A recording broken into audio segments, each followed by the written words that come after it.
What is up, guys? Welcome to episode number 139 of Beef's Beef. I have a special guest for you guys today, but like always, before I get to introing my special guest, I have to tell you about my friend Crystal Lackey at Stockton Mortgage. Crystal Lackey is the one you want to get with if you have mortgages that you need taken care of, if you want to refinance, really any questions you have about getting a mortgage or financing a house. She's the person you want to talk to. To get in touch with Crystal, you want to call her at 502-615-0743. Again, it's Crystal Lackey at Stockton Mortgage, 502-615-0743. Stockton Mortgage is an equal housing lender, MLS number 8259. Crystal Lackey, MLS number 1735979. Now, today, I've teased some on Facebook. I've teased some on Twitter. If you follow me on Instagram, you might have seen me post who's going to be on here today. Some of you close to me know who's going to be on here today, and I'm pretty excited about it.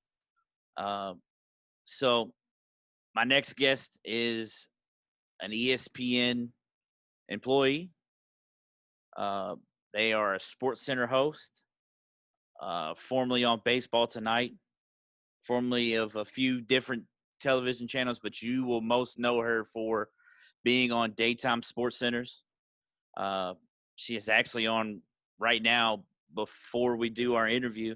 So I'm very excited to introduce to you guys my next guest, Miss Antonietta Collins.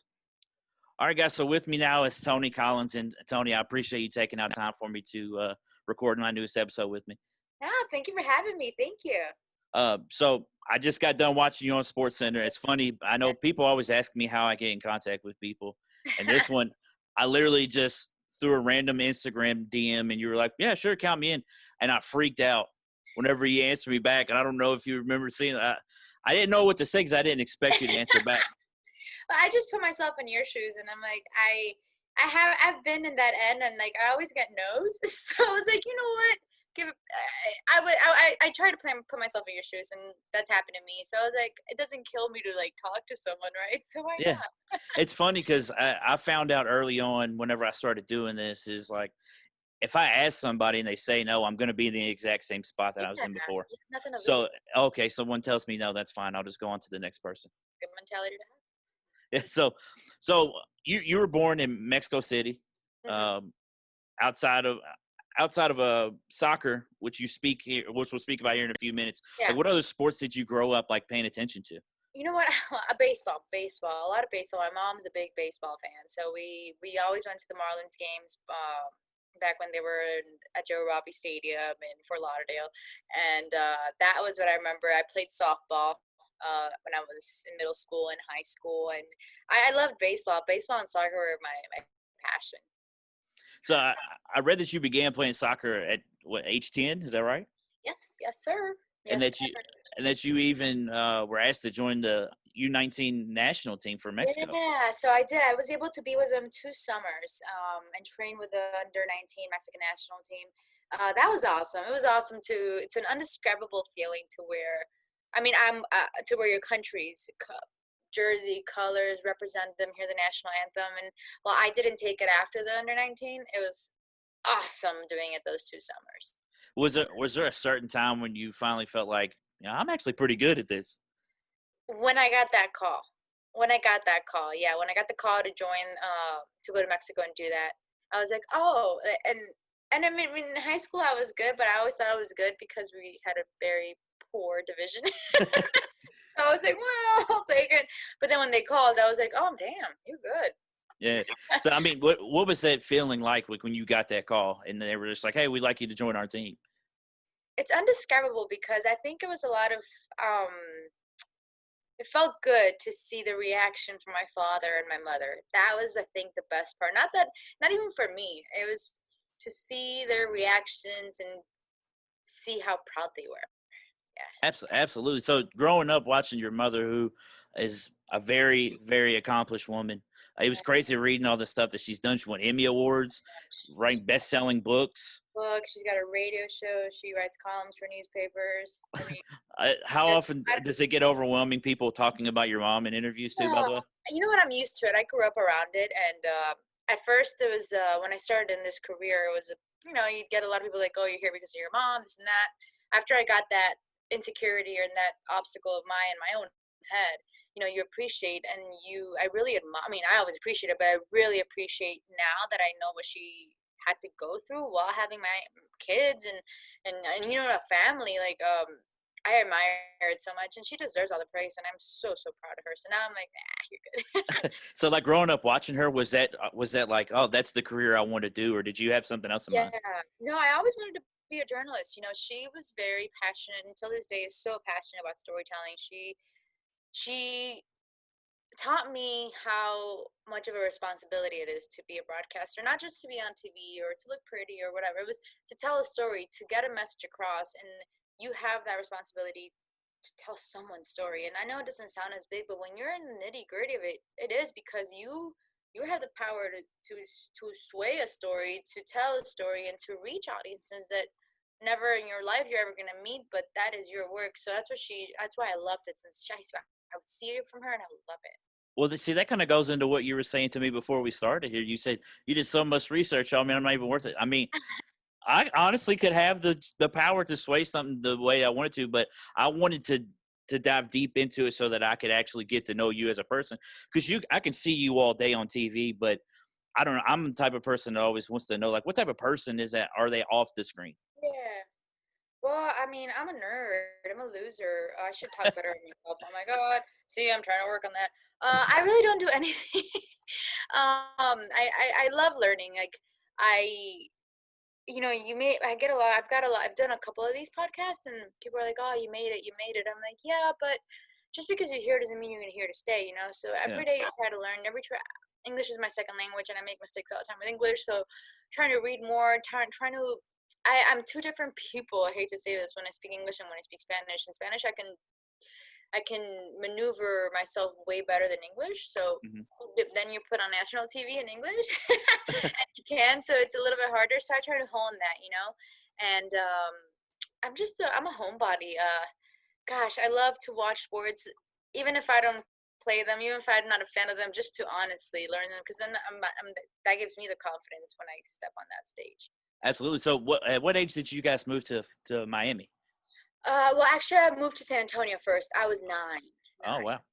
Yeah. So you moving from Mexico City and to the United States. What kind of what were the biggest differences between living in Mexico and the United States? No one spoke my language because I mean, so when I'm gonna outdate myself, but when I got there, it's I came across the generation that, yes, they're the Gonzalez Lopez, but they didn't speak Spanish. So I literally had no friends, no nothing. Like, the language was hard. I couldn't communicate. So I did the immersion program. So they just threw me in a classroom, and I'm like, okay. The only one that did speak Spanish was a teacher, thank God. But Miss Martinez, may she rest in peace. But yeah, it was the language for me was the hardest. And obviously you're 9 and you have your friends and you're starting over, and then kids could be mean. I was bullied, and Yeah. I was little, but you know what? That's what you learn from. And then I moved to Miami. In Miami, everyone speaks Spanish, so it was fine. So explain what the immersion program is. That like where you were just saying where they It just was, put you yeah, in a no, classroom and just they kind take of you, like, yeah, you're not in a classroom or in a program where they teach you in Spanish and you're learning English. No, they just they put me in there, and it was a different language. I was like, what? Like, I remember it took me about a year. And I remember like that moment when I'm like, oh my God, I'm speaking English. And I was in the playground, and they talked to me. These girls talked to me, and I responded. And I was like, I remember it till this day, where like, oh my God, I just spoke. It happened. So I was reading in the summer of your senior year of high school when you went to high school in Miami. You went to go visit your sister who had just moved to Ohio, right? Yeah, she moved to Canton, Ohio. She worked at the time for General Electric, which they have a headquarters in Canton, Ohio. And I visited her, and I was supposed to go to Florida State. I think I know where you're going with this one. She's like, you should check out this college, Mount Union, and I loved it. I was so corny. I had never seen anything of it, and people were so nice. That sold me. That was what stuck out the most to you, is how nice people But were? I've never seen anything like it. Like Miami. Have you ever been to Miami? I haven't. I have not. It's a world of its own. I swear to you, it could be its own country. So I was very ignorant in that, even though I've traveled and stuff, and I was very ignorant when I saw it. It was like this old, like it felt like I was in a movie. And then I met the soccer coach. He was awesome, Scott Langone at the time, Langoni. And then I met the team, and they were like, hey, they thought I was like the nice. Like it was love at first sight. I swear to you, it's so corny. So, and plus that was probably your first really like experience of winter too when you moved Yeah, up. I've never seen snow. I had never experienced being the only Hispanic. Gosh, like yeah, I was weird. I was like odd, but it was odd in a good way. That's the first time I realized. I know it sounds crazy, just I was different because they're like, "Oh, what are you?" I'm like, "What do you mean? What am I?" Like it sounds, but it wasn't. It wasn't. Now it'd be like, "Oh my gosh," but like back then, it wasn't really malicious. Like no, I loved Ohio. It was just like, "What are you?" I'm like, "I'm me," but like I swear to you, it was interesting. It was new for me, new for them. So Yeah. what did you major in when you went there? So I majored in mass communications and I minored in sports management because there wasn't really sports journalism. So Like, mass communications and sports management. so you just mentioned so you played on the soccer team as well. Yeah, there, yeah. How difficult was it juggling a major and a minor and playing a college sport at the same time? You know what? The thing about D3, so it's a university now, but Mount Union was a college then, D3, and like there they focus a lot on the academics. That's why I really loved it.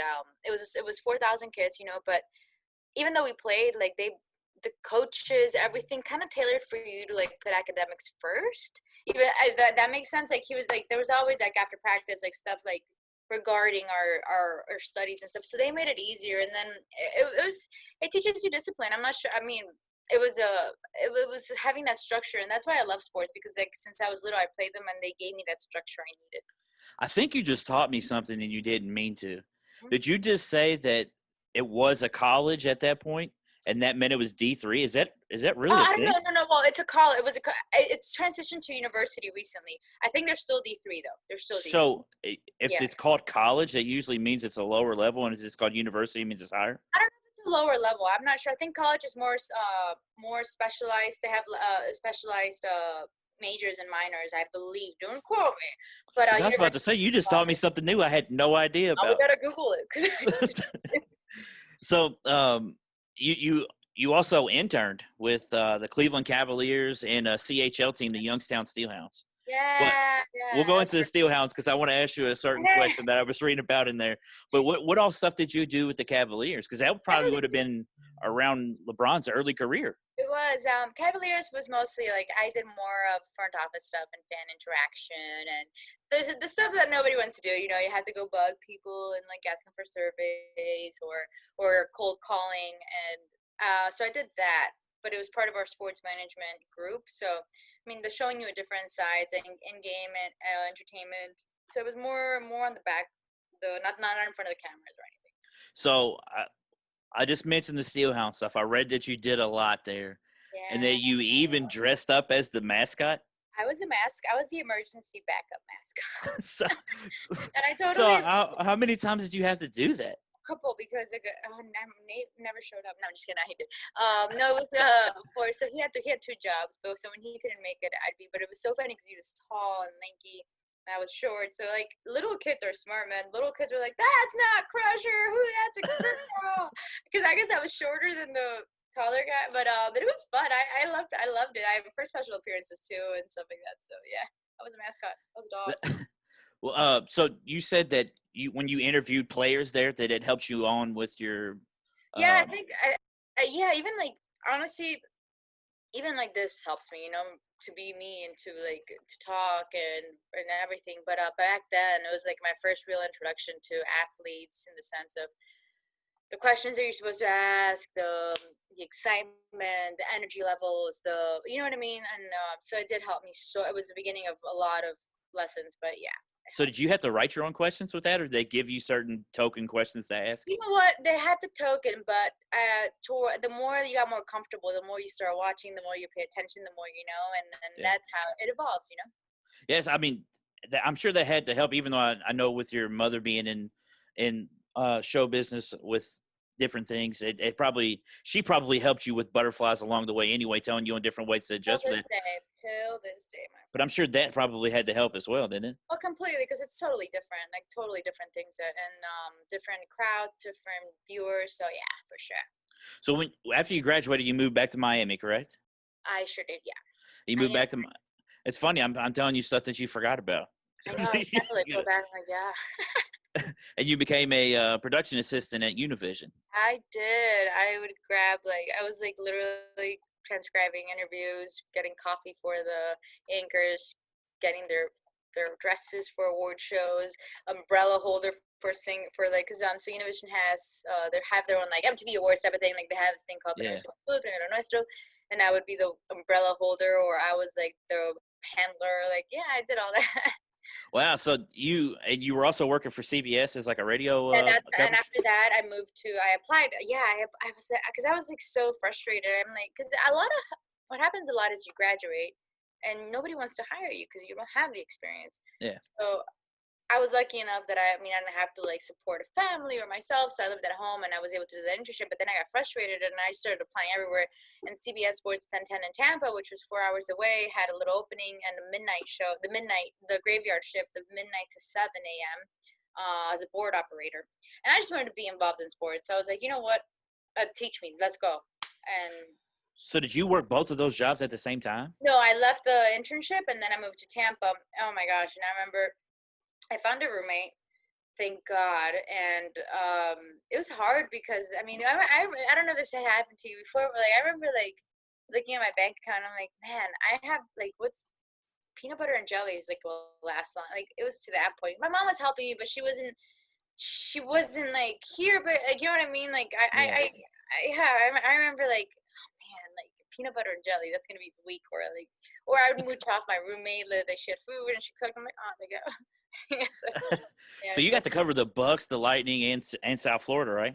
yeah, South Florida, yeah. I bet it'd be kind of crazy to cover the Bucks now with Brady and Gronk on there. I know that would be fun. Yeah, I mean, I guess you still get to cover them because I got Chucky. I got Coach. I got. Oh my gosh, I just went blank. Raiders head coach. I just went blank right now. Oh yeah, John Gruden. Yeah, I had Chucky. I had Gruden, so that was fun. At the time, I remember, and yeah, Lightning was fun too. I had Barry Melrose for like 2 days, and then he left. But yeah, South Florida would have been decent at that time too, because that would have been South Florida was around. good too. Tressel? No, not Tressel. I'm sorry, I'm mixing my coaches. And I'm seeing him. I But can't yeah, think. I can't think of who their coach was because they were in Louisville's he was conference, so gone, they dude. always played against Louisville. Yeah. Oh yeah, we did. Yeah. Yeah, so that I mean, I know the year that Louisville went to the Orange Bowl, which was in 2007, Mhm. 2007, 2008. They actually went down to South Florida and won, and South Florida was actually in the top 10 at that point. Yeah. So What's his name? Gosh, I see him. I'm sorry, I said Tressel. I was thinking of Ohio. Sorry. No, it's it'll come to me. I can't think of his name either. So with after doing what you were there, I'm sorry, what were your like, you had mentioned your day-to-day tasks for Univision, like, so work-wise, I mean, what all stuff did you do outside of like entering those interviews and stuff like that Where at? Which one? at Univision? At Univision, honestly, that's all like I really, really did was just really like go for work and learning how to like. I didn't even learn how to edit or anything. I was whatever they needed, and I did a lot of transcribing, like telling you like, oh, and then I like to be a PA for. They would then assign me to different shows. So there was a reality show like a beauty queen show. So I literally had to. I was a PA in that, and like it was like one of the like I had to deal with with the girls in the houses and driving them. I remember driving them from like I was just whatever they needed. I worked my butt off in that one for sure. And I'm like, how am I ever gonna get on TV? I'm driving beauty wannabe queens, and I was so frustrated. So that's why I applied, and then they took the Tampa job. Yeah, so after you did that in Tampa for what, 2 years, you actually got to be on camera for the first time. I did it actually. Tampa was 6 months actually. Oh, Yeah. so I guess it was 2 years after you graduated. I'm sorry. Yeah. You finally got to get on TV with Yeah. Univision's what is it, KNVO? KMBO and Fox Rio. So it was a dual station, and they did Spanish and English. So I got so lucky. I did both, the 5, the 6. I mean, yeah, it was a lot of shows. I was reading. So you did a 5 p.m. news show in Spanish. A 6.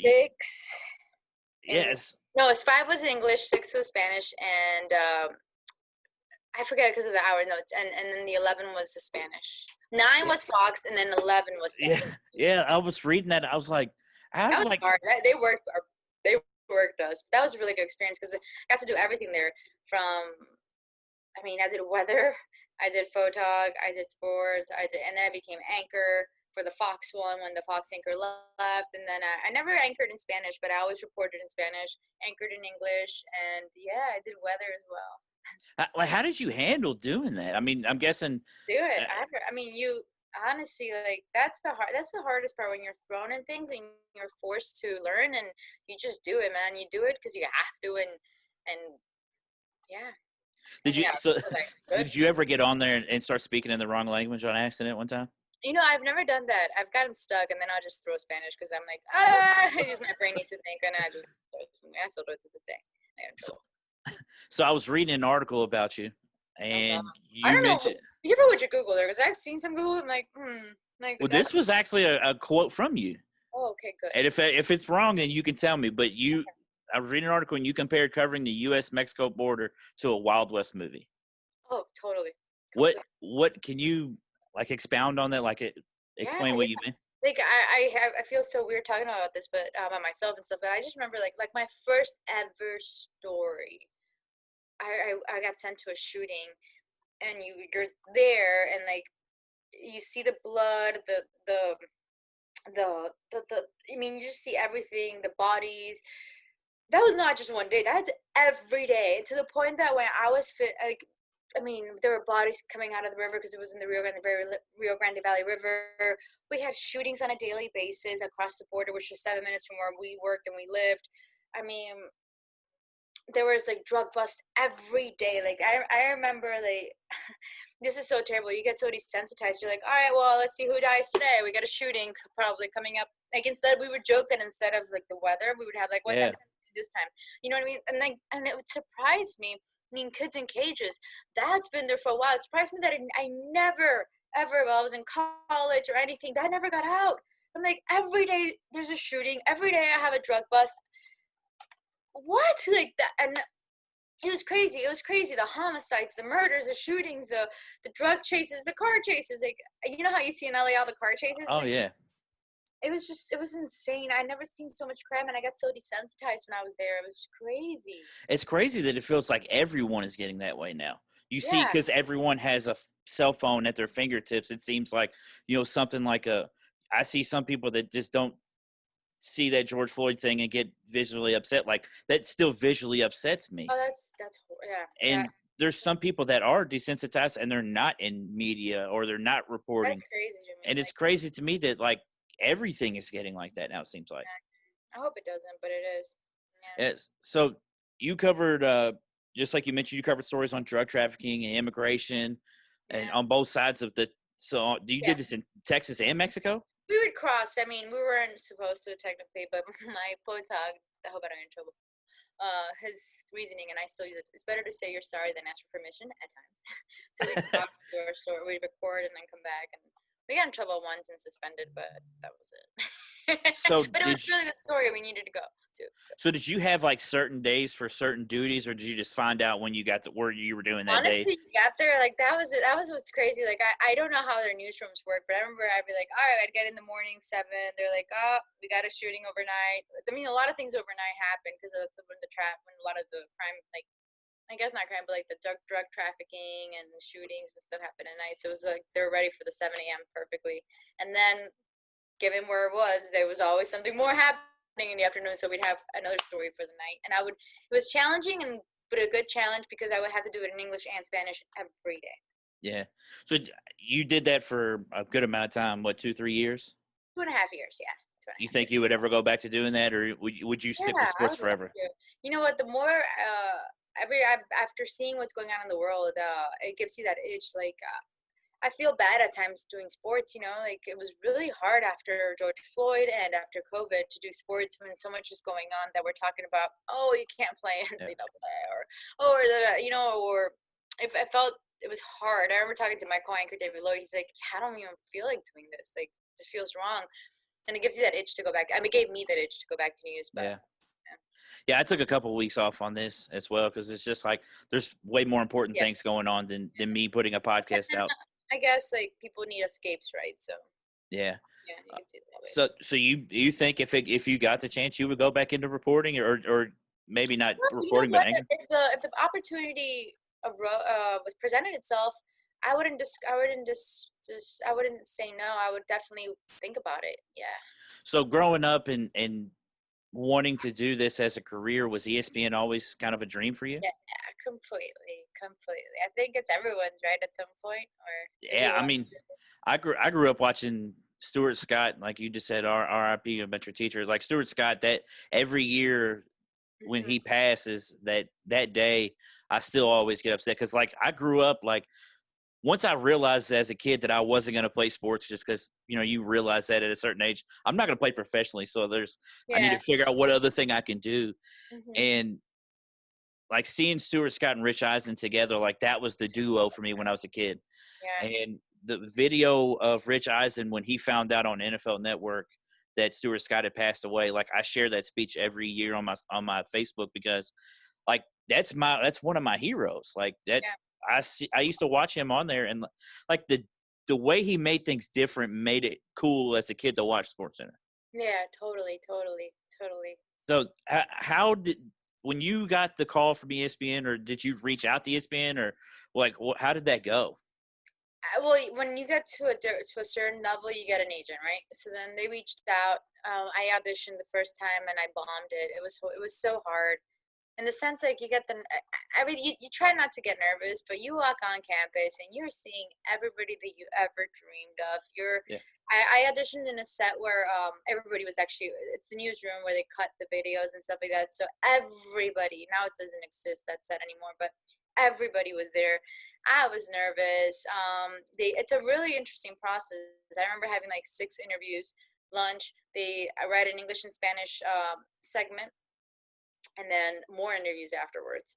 So it's like you have no time to stop or think or anything. Like it's just, but then yeah.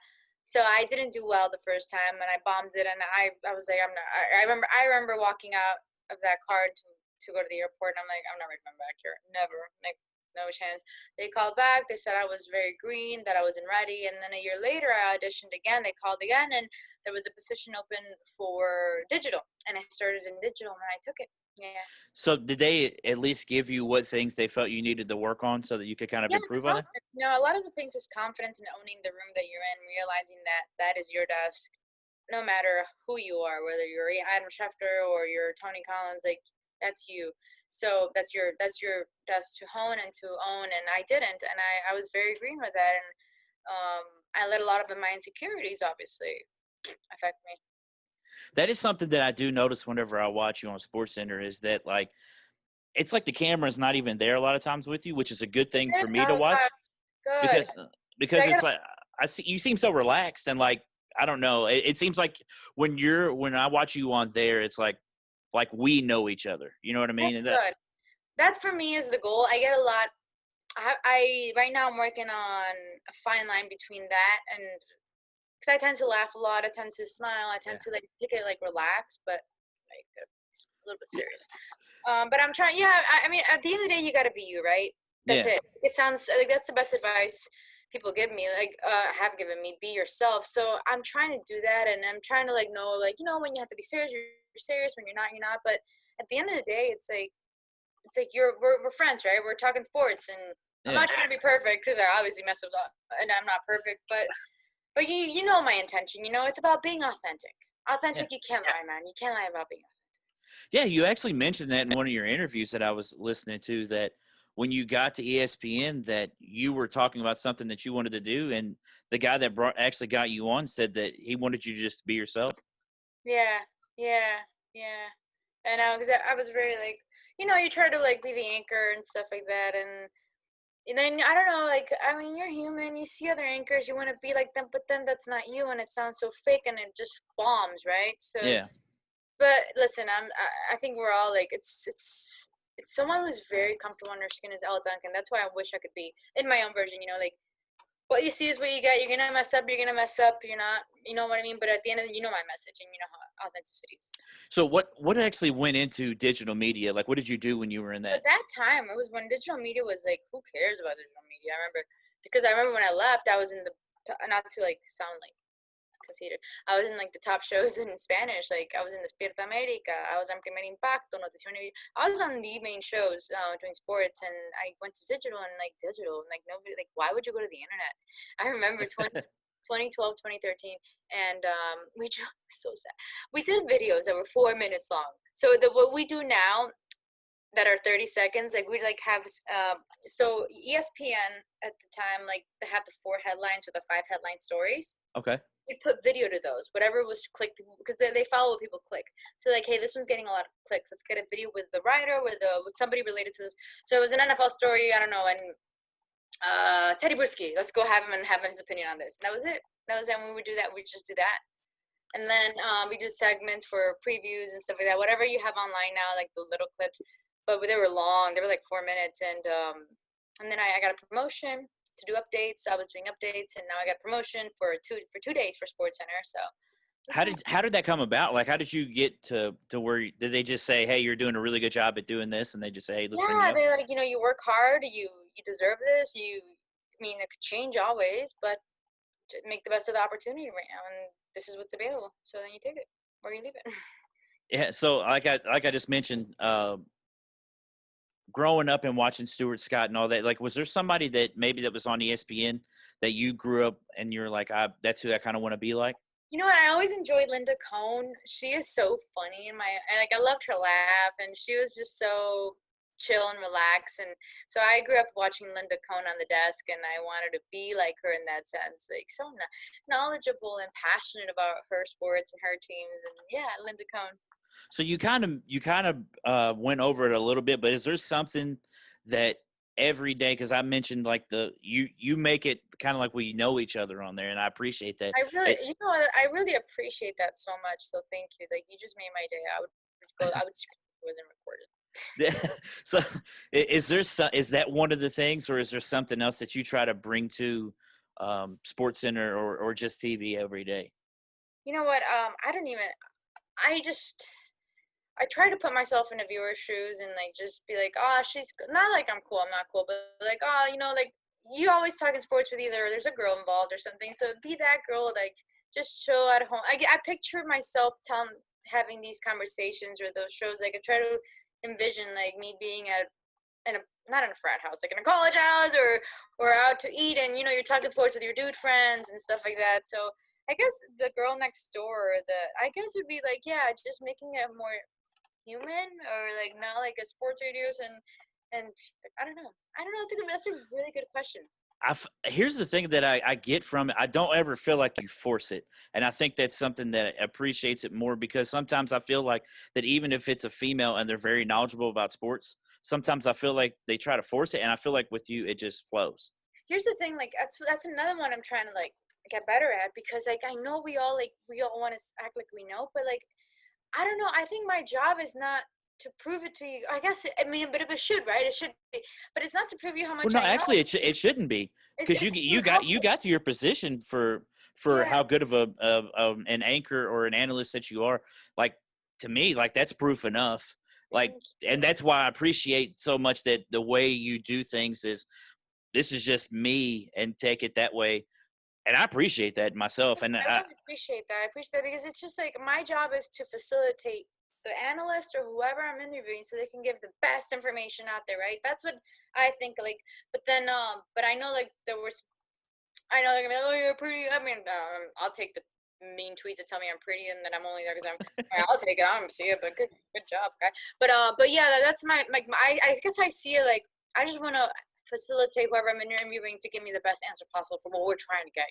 We gotta at the end of the day is to make the viewer smarter, not just talk crap. basically. Exactly. So looking through your social media, something I notice is Oh not gosh. only your love for philanthropy, but My your love. Something that I know is just your love for people in general. We were talking before we started on here that I saw the picture that you shared of Breonna Taylor and all the stuff going on with that. I can send it to you after we get off here. I had a good friend of mine that was on last week that actually had one of his pictures that he took at the protest in Time Magazine. One of yeah. my great friends, and Wow. he's getting a lot of good things from that. So, So good. what are some of the favorite charities or organizations that maybe you don't have like you donate time, or maybe that you Oof. Yeah. I love a couple, but I'll be really quick. Like no, well, don't tell all of them. I would love to hear all of them that so you like. I started working with our local police, and this Officer Barrett's amazing. He helps the homeless. So I get to I literally go, and like we had a guy OD the other day, and insane what this man does, brought him back to life, like literally brought him back to life. um and it's getting to know the community, like even the like that. I know, like I'm giving with by my time, and like you'll buy socks, book bags, but like they have changed me. They are the most kind humans, and as life happens, sometimes it doesn't go your way, and they took a different path and stuff, but they're human. So actually, it's not a charity, but just going out with the heart for police, Hmm. and getting to know my community and giving my time has been the most rewarding thing. Another one I love is running for rescues, which is nonprofit. This woman Jody, she on her own has been funding like all types of animals that come that need help all over the world. It's not just Connecticut, and she does it for. She gave up her job, and like she does it from marathons and stuff like that. But like if you buy from her thing, like it'll go. But I mean, I'm telling you, from ducks to raccoons to dogs to cats to horses to anything, and anyone who is in need of money, they go to her, and she'll approve it. And then but like she's amazing. It's a woman and her husband. I try to help them a lot. Is that what you shared with the Boston Marathon? No, and then the Boston Marathon is Teddy's team. So Teddy Bruschi of the Patriots, former Patriot. He suffered strokes, as you know, and he has his foundation, and they help so many people that have suffered strokes, that have been, and to have the most normal life they can have afterwards, and they give back to the hospitals, local hospitals. So that's what I did. And then my last one that I love is Striking Out Poverty, which is they help the poorest communities in the Dominican Republic and across the world. And that's the one that like that one got me started off. That one like, because I'm a huge Roberto Clemente fan, and he has a quote that says that if you're on this earth and you're not doing something to make it better, then you are wasting your time on it. And I don't That's know that. You just blew my mind, because one of my favorite videos ever is a Will Smith video, and it's called "Your Words Have Physical Power." And Yeah. the favorite quote that I always try to live by is, "If you're not doing something good for someone else, you're wasting your time," which is almost exactly what you Oh just my, said. yeah, if you are on this earth, what was it? Hold on. I'm gonna step. Where's my phone here? It's on the background. It's my background, and I haven't changed it since. Yeah. Anytime you have the opportunity to make a difference in this world, then you're wasting your time on earth. That's Right away. fantastic. So yes. So we got a couple more questions. One of them Okay. I didn't put on here, but I have to ask, because Okay. something that I notice is, especially with female anchors, it doesn't seem like you guys ever wear the same thing. How hard is that to, one, figure out what you're going to wear, and two, do you ever All, wear the same thing on there? all the time. I'm like, I'm so bad with. There's girls that are so good here with like their fashion and stuff like that. I'm terrible. My mom's cool. I borrow my mom's clothes. Like I have her send her leftovers. See, her hand me down. Or we do rent the runway, which they better give me. No, rent the runway. So you rent these dresses out, because you every day on TV, man, and I do repeat. I mean, I don't care. I mean, everybody repeats in life, right? So Yeah. if that's what you're gonna judge me, not you. Like they're gonna judge Yeah. me, then let that be. I'll take it. I'll Yeah. take it. So, But I suck at it. I suck at it. I wish I was better. well, there you go. You want something to get better at. That's what you can improve at. Yeah. So, if you could give a person like myself any advice that is trying to get into doing something that you're doing, what is the biggest piece of advice you would give them? I already said this. It all comes with being authentic. Being authentic is gonna take you places, and being you. And honestly, selling. This sounds weird. See, not selling yourself, but selling yourself to the point where like, you know, not like, I may be good, but you know, like, no, I'm good. Like, oh, you know what I mean? I don't know how to Yeah. explain it, but giving yourself the value that you deserve, even though maybe you're not where you see yourself already, you're not, but like selling, because if you don't believe in yourself, then who the heck is going to believe in you? So as That's long as you're authentic and you truly, like, when you're out there in interviews, when you talk to people, you know what, I belong here. Like, yeah, I work my butt off, like, and I can do this and have a plan too. I always think, like, when people ask me why, like, a lot of whys, and when we bring up story ideas, so why would I care? Why am I interested? Da, da, da, da, da. Like, I try to think of all the possible questions, and obviously I always have a plan, like a structure, but definitely be yourself. Authenticity is huge, and people, like you said, people care about being human. Like, that's who. It's simple like that.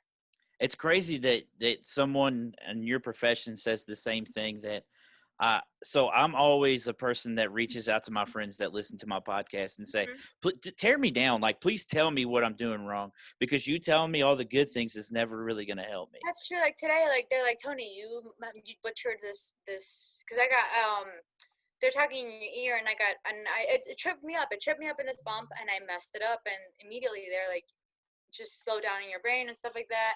I don't take compliments, so it's a weird, it's funny thing. Like, I don't take compliments. Like, I always, like, after the show, I went and watched the show already.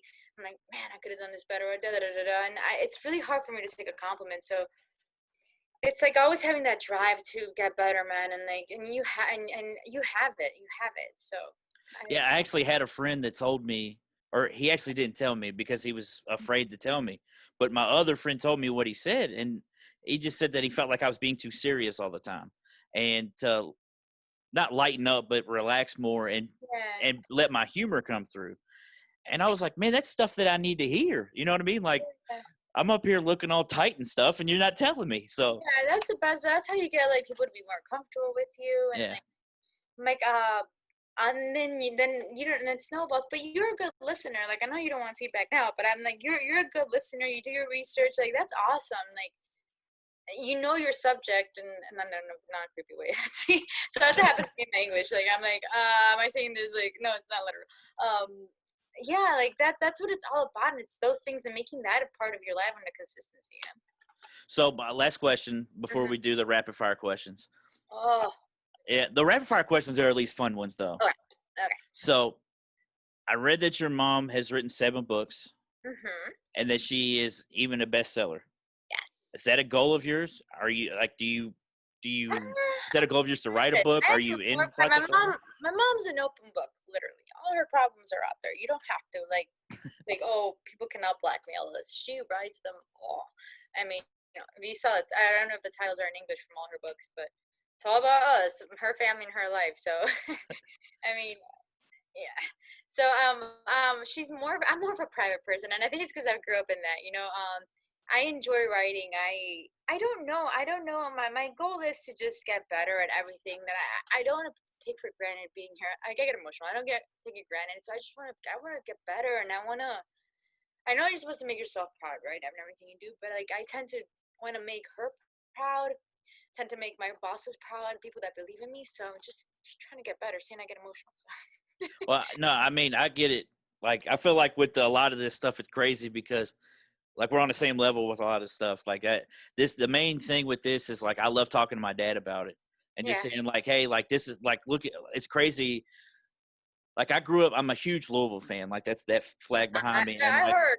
I see yeah, it. and I grew up watching some of the people that I've now interviewed, and That's all. like doing some of those things. Like it blows my mind, and like I'm proud to tell my dad, it's like, look, I'm doing this stuff. Like this is stuff that you got on me for doing when I was a kid, just watching sports. Like, That's what it's all about, right? Like, for me yeah, right now, it's like, oh man, I'm a Hispanic, and I don't see it. I'm like, I mean, I see it, but I don't see, like, in the sense of like, they're like, you represent us and this and that, and like, I'm like, man, I am on the English side. I am a Hispanic. Oh my God, like, yeah, and it's but yeah, and then it fuels me, and it makes me very, very proud.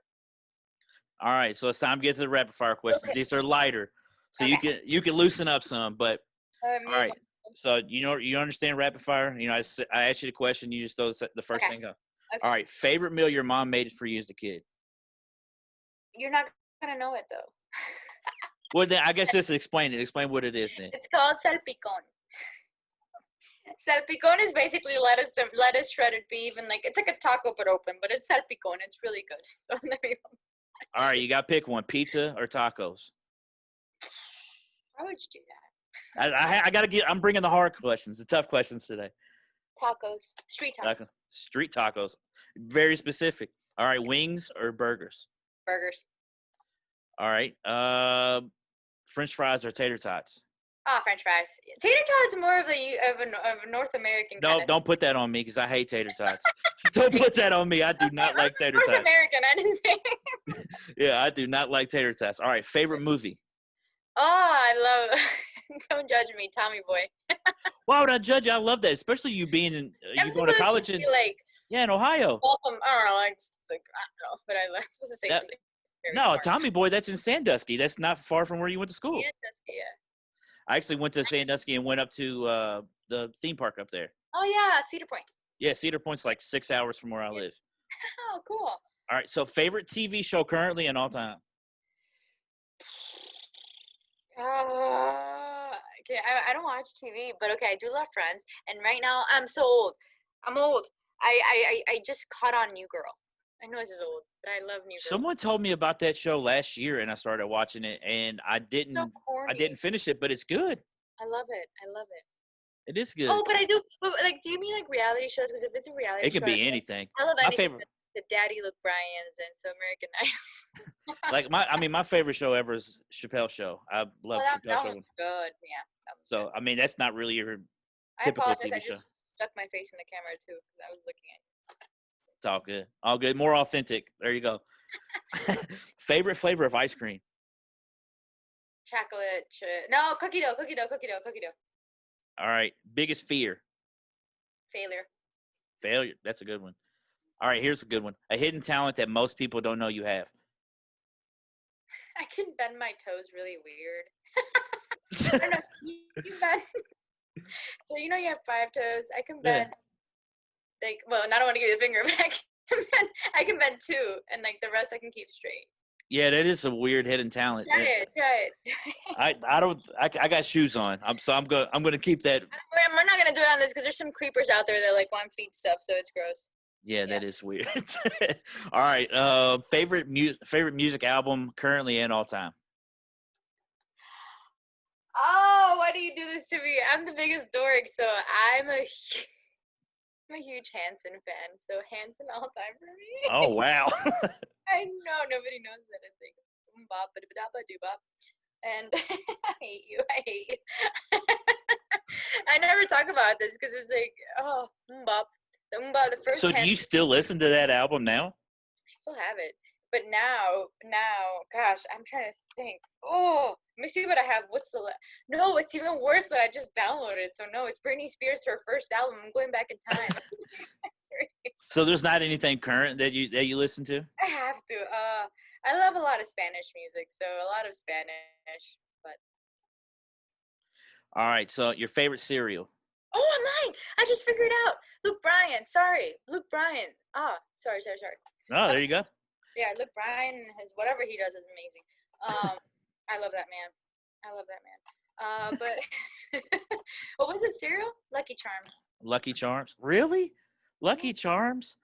Maybe if it was all marshmallows. I can't stand the cardboard part of it. I mean, I take my time, so I play and I divide. See, I'm Reese's Puffs myself. I love Reese's Puffs. It's a good one. And Crunch Berries. All right, so favorite basketball, football, and baseball players? Because I already know who your favorite athlete is, but I'm still asking that next.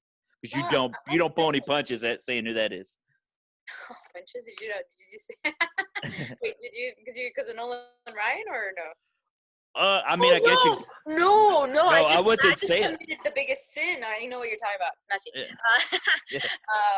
I thought because I do love Nolan Ryan, so then. Yeah, your dog's named after him, right? Yeah. What was my favorite basketball team? The Mavericks. What about basketball player? Oh, Dirk Nowitzki. Dirk, I love Dirk. Favorite football player ever? Your football player, NFL, right? Now you're talking the real stuff. Real football. Yeah. I'm kidding. I'm kidding. You know what? I loved being in Miami. You grew up like watching Dan Marino, and that was the guy, and that was everything, and like Dan Marino for sure. One of your coworkers is my favorite player ever, and I promised to God I would fangirl if I ever got to meet him. Who? Randy Moss. Oh, I know. You know what? I've run across from him, but I've never met him. But he's very kind, very very kind. Like, oh, hello, how are you doing? And I just like committed blasphemy too. Troy Polamalu, second favorite, by the way. Favorite baseball player ever. Nolan Ryan, but no, I have two. I can't have one. Clemente, and Nolan Ryan. I was And about to say, I saw you say Roberto Clemente in a different interview one time. Yeah, Roberto Clemente. But I do like, I just loved how feisty. You know what? I fell in love with Nolan Ryan afterwards even more because when I covered the Rangers, he was the kindest human you will ever meet. I'm like, it's Nolan Ryan. And he was so nice. So he never tried to put you in a headlock and punch you or anything? No, but I would have let him. I would have been like, I'm Robin. So, all right. I'll let you have the stage here. Who's your favorite athlete ever? Lionel Messi. Lionel Messi. He is. It was funny because you talked about it and you said it's mostly not even because of the stuff that's on the field. You said you follow everything. Oh yeah, like I just love everything about him. Like, and I think you know what? I have a lot of connection with the team just because that's what my dad and I used to watch. So like, I'm a Barcelona fan because of that, not because of Messi, because of that. And then we got the best player in the world on our team, which now I'm having anxiety because it's like he's getting older. They're all getting older, and it's gonna change. The guard's gonna change. But so I'm enjoying the last. I'm a LeBron fan, so I get where you're coming from. Like it's gonna come to an end, right? Like, yeah. All right. So this is the last question that I have for you. Okay. My hair keeps one athlete that the first time you met them, you were starstruck. Did they have to talk back to me or no? Because let's do both then. Let's do one that talked back to you and one that didn't. Messi, I met him at the Clásico in Miami a couple years back. All I wanted to do was breathe the same air. I couldn't believe that he was standing like 6 feet away, and I was just like, I didn't even scream. I didn't do anything. I was just standing there like. I'm disappointed that you didn't scream. Didn't scream, didn't cry, didn't faint. So that was good. And athlete that I interviewed, or what was the question again? It could be if you interviewed him, or you just spoke to him, that you were starstruck the first time you met him. You know what? I hate to be so boring, but Dirk Nowitzki, the first time I ever met him, because like when I moved to Dallas, and like nicest human you will meet, nicest human. Like I mean, it was like the very Jeter-esque kind of thing, like makes time for you to talk to you, blah blah blah blah blah, gets to know it, and then you know what I mean, but like never rude, never like, oh gosh, you know, like Tony Romo only speaks on Tuesday or whatever day. Like nah, he was like very easy, or like very. So very, Tony Romo's not. I think he had an assigned day, so he would only speak to the media on that assigned day. So. I guess it's different when you make it there, but like yeah. I guess it's kind of not because you just took time out to be on a podcast with me. But like I don't know, I feel like if I ever made it to that point, something that I've always said was like I wouldn't ever like big time anyone. Like it just seems like I don't know. I know there's a bunch of people that ask me to do these, and I get like a lot of. Sometimes I will look at my Instagram messages, and like you try to please everybody, but it's so hard sometimes, like just with time and everything. But yeah. Hopefully. Oh, trust me. When you wrote me back, I'll go ahead and embarrass myself on here because I already told you love Hansen, please.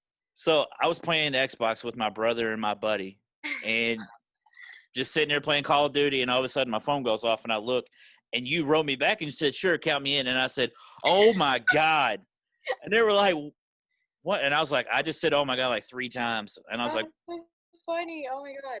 I was like, "I just got the huge interview," and they were like, "Who is it?" I was like. Well, neither one of you all watch SportsCenter, so it's probably not really helping my case at all.